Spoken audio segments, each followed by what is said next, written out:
मालिकेच्या येणाऱ्या पुढील काही भागामध्ये आपल्याला जबरदस्त असा ट्विस्ट पाहायला मिळणार आहे। दोघी मैत्रिणी एकत्र येत मोकेपे चौका मारतच इकडे कामिनी अनिकाला कामाला जुंपलेला आहे।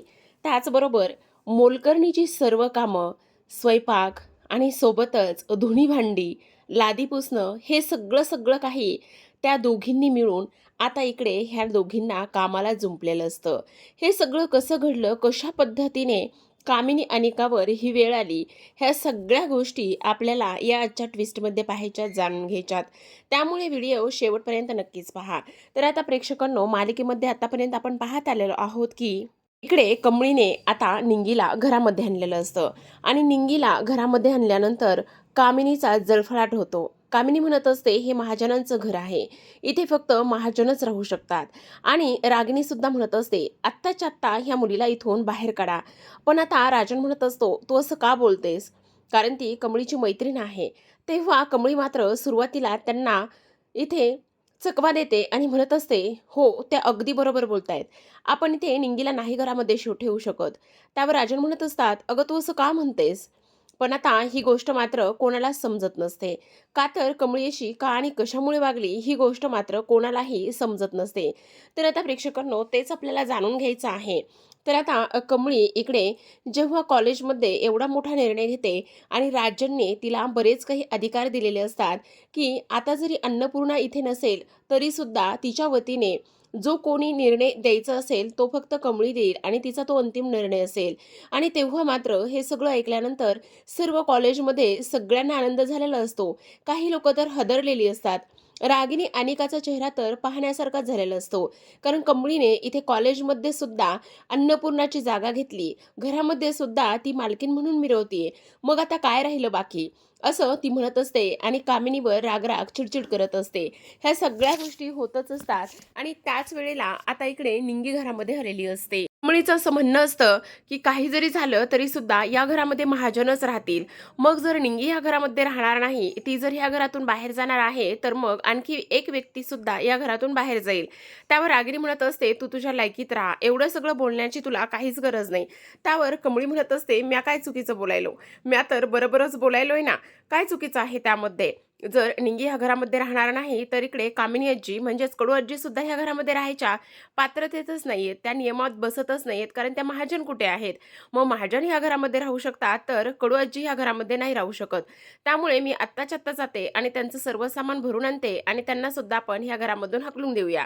असं म्हटल्यानंतर आता इकडे सरते शेवटी खूप मोठा निर्णय घेण्यात आलेला असतो आणि तो म्हणजेच की निंगीला ह्या घरामध्ये ठेवण्यात आलेलं असतं। पण निंगी ह्या घरामध्ये राहते, कमळीला आनंद तर होतच, पण इकडे दुसऱ्या बाजूला मात्र अनिकाची चिडचिड होत असते।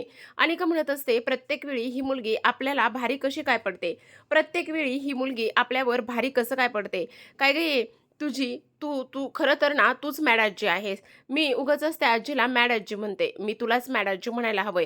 त्यावर कामिनी म्हणत असते, हे बघ अनिका जरा शांत बस। त्यावर अनिका म्हणते, का आणि कशी शांत बसणार आहे, बोल ना, आणखी काय करायचं आहे। तेव्हा रागिनी म्हणत असते, मी राजांशी बोलते।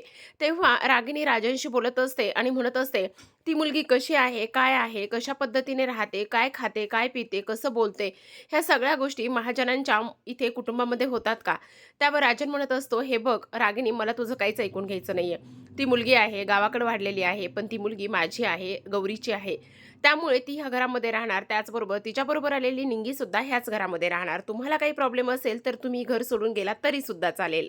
आता हे सगळं काही बोलल्यानंतर रागिनीला खूपच मोठा धक्का बसतो। ती म्हणत असते, ती मुलगी काही निर्णय घेते, कॉलेजमधले एवढे अधिकार दिले, आज तर काय म्हणे की ती आम्हाला कामाला जुंपणार आहे। तेव्हा राजन म्हणत असतो, जर तिने हा निर्णय घेतलेला असेल तर मी त्यामध्ये काही बोलणार नाही, त्या गोष्टी तिच्या आहेत आणि ती काहीही करू शकते, समजलं।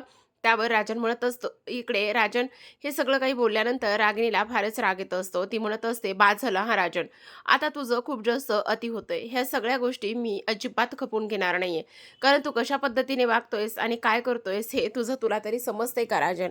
त्यावर लगेच आता इकडे राजन म्हणत असतो, हे बघ रागिनी, तू उगाचच अनिकाच्या इकडे मनामध्ये आणि डोक्यामध्ये ह्या सगळ्या गोष्टी अजिबात तू भरू नकोस, तुझं काय चाललंय आणि काय नाही ह्या गोष्टी तुला तरी कळतायत का। त्यावर लगेचच आता ती म्हणत असते, काय चाललंय आणि काय नाही हे माझं मला कळण्यापेक्षा त्याहूनही सगळ्यात महत्त्वाचं म्हणजे डॅडा तुझं काय चाललेलं आहे हे सगळं तुला कळतंय का। त्याचबरोबर इकडे आता ती लगेचच इकडे म्हणत असते, "आता माझ्या बेबीला तू इथे कशा पद्धतीने हर्ट करतोयस हे तुला समजतंय का?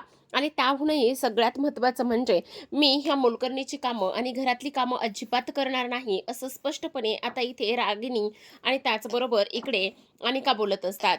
आणि तेव्हा राजन म्हणत असतो, "ह्या सगळ्या गोष्टीमध्ये मी पडणार नाहीये, कारण तो डिसिजन तिचा आहे."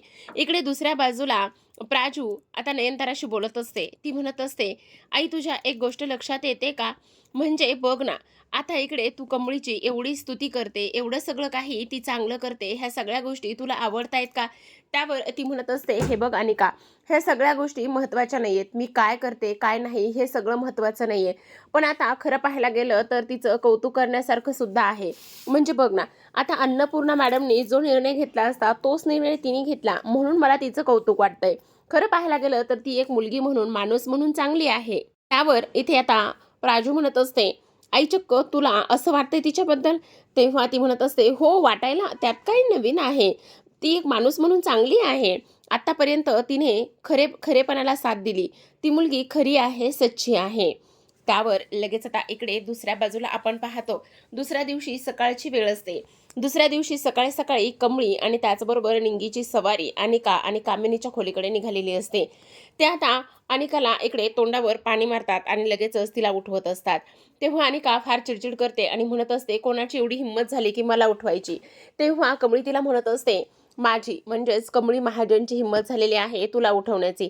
आत्ताच्या आत्ता तू उठायचं आहे. काही जरी झालं ना तरी सुद्धा ताबडतोब उठायचं आणि कामाला लागायचं. घरातली कामं सर्व तुला करायची आहेत. घरातल्या नोकरांना सुट्ट्या दिलेल्या आहेत." तेव्हा कामिनीकडे सुद्धा ह्या दोघी जातात आणि कामिनीला सुद्धा उठवतात. कामिनी म्हणत असते, "डोक्यावर पडलीयस का कमळी?" तेव्हा कमळी म्हणत असते, "नाही, ताबडतोब किचनमध्ये जायचंय आणि मी सांगेल त्याच पद्धतीने सगळं काही करायचंय. नाहीतर तुम्हाला ह्या घरामध्ये राहता येणार नाही." असं स्पष्टपणे कमळीचे शब्द असतात. तेव्हा आता कामिनी आणि त्याचबरोबर अनिकाकडे कुठलाच पर्याय शिल्लक राहिलेला नसतो. अनिका रडत असते. तर इकडे कामिनी तिला म्हणत असते, "हे बघ अनु बेबी, तू जरा काळजी करू नकोस. मी आहे ना, मी सर्व काही करते." पण तेव्हा अनिका म्हणत असते, "पण आजी, ग्रॅनी आजी, हे सगळं काय आहे? मला नाही जमणार आहे." तेव्हा कामिनीकडे पर्याय शिल्लक राहिला नसतो. किचनमध्ये जाते. सर्वांचा चहा, नाश्ता, त्याचबरोबर दुपारचं जेवणसुद्धा ती बनवते अनिकाच्या मदतीने. त्याचबरोबर घरामध्ये कोणीही नोकर नसल्याने एवढं सगळं घर साफसफाई करणं, त्याचबरोबर फरशी, लादी हे सगळं काही केल्यानंतर आता त्या दोघींचंही कंबरडं मोडलेलं असतं. राजन आणि त्याचबरोबर अन्नपूर्णा हे सगळं काही पाहत असतात. सदानंद आजोबांना तर फारच आनंद झालेला असतो, कारण कमळी घरामध्ये आली आणि ह्या दोघींनाही कामाला लावलं. ह्या सगळ्या गोष्टींचा आनंद त्यांना झालेला असतो. तर इकडे निंगी म्हणत असते, "कमळे, तुला वाटतं का गं ह्या सुधारतील म्हणून?" तेव्हा कमळी म्हणत असते, "का नाही सुधारणार? म्हणतात ना, ढवळ्या शेजारी पवळा बांधला, वान नाही पण गुण लागला.